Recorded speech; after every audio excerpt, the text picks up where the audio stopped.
প্রিয় দর্শক, চলুন শুরু করা যাক এক ভয়ঙ্কর সুন্দর সত্যের যাত্রা নিয়েই জান্নাতের দিকে। জান্নাতের প্রথম স্তর সম্পর্কে বলা হয়, এটি তাদের জন্য যারা ঈমান আনে কিন্তু অনেক পরীক্ষার মধ্যেও পড়ে যায়, যারা গুনাহ করে আবার তওবা করে ফিরে আসে।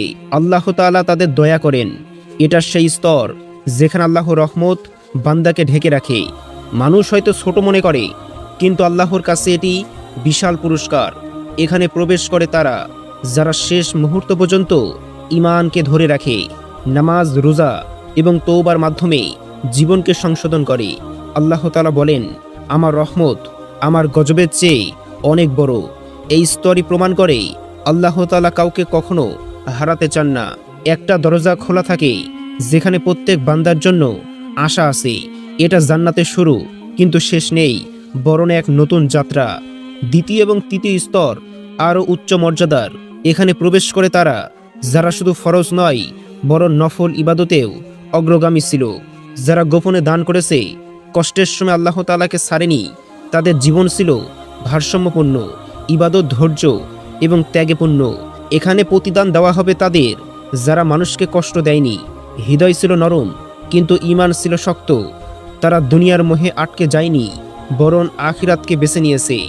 এই স্তরগুলোতে থাকবে প্রশান্তি যা পৃথিবীতে কল্পনা করা যায় না। একটি শান্তি যেখানে কোনো দুঃখ, ভয় এবং ব্যথা নেই। এটা আল্লাহর পক্ষ থেকে বিশেষ সম্মান, বিশেষ বান্দাদের জন্য। চতুর্থ এবং পঞ্চম এবং ষষ্ঠ স্তর আরও গভীর রহস্যময়। এখানে থাকবেন তারা যারা আল্লাহর পথে জীবন উৎসর্গ করেছে, যারা সত্যের জন্য লড়েছে, দাওয়াত দিয়েছে এবং মানুষকে সঠিক পথে এনেছে। শহীদ, আল্লাহর প্রিয় ওলি এবং সৎ নেতৃত্ব এখানে অবস্থান করবে।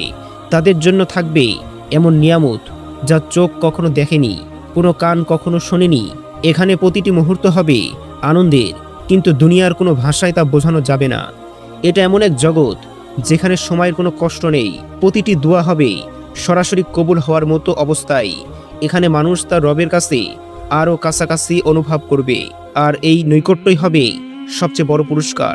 সবচেয়ে উপরে সপ্তম স্তর, এটা সবচেয়ে রহস্যময় এবং মর্যাদায় সর্বোচ্চ মর্যাদায় পরিপূর্ণ। এটা তাদের জন্য যারা আল্লাহর সবচেয়ে প্রিয় বান্দা হিসাবে নির্বাচিত হয়েছেন, যেখানে নবী, রাসূল এবং সিদ্দিকদের বিশেষ মর্যাদা থাকবে। এখানে থাকবে এমন সৌন্দর্য যা কল্পনা করা যায় না। সবচেয়ে বড় নিয়ামত হবে আল্লাহর দিদার, আল্লাহকে দেখা। এই মুহূর্তেই হবে সমস্ত জান্নাতের চূড়ান্ত আনন্দ, যেখানে কোনো ভয় নেই, কোনো শেষ নেই, শুধু চিরন্তন শান্তি। এটি এমন এক বাস্তবতা যা শুনলে হৃদয় নরম হয়ে যায়। এখন প্রশ্ন হলো, আপনি কোন স্তরের জন্য প্রস্তুতি নিচ্ছেন? আপনার আজকের আমল নির্ধারণ করবে আপনার ভবিষ্যতের ঠিকানা। এখন আপনার জন্য একটি প্রশ্ন, যদি ভিডিওটি আপনাকে একটু হলেও ভাবাতে পারে, তাহলে আপনি কি মনে করেন আপনি জান্নাতের কোন পথে আছেন?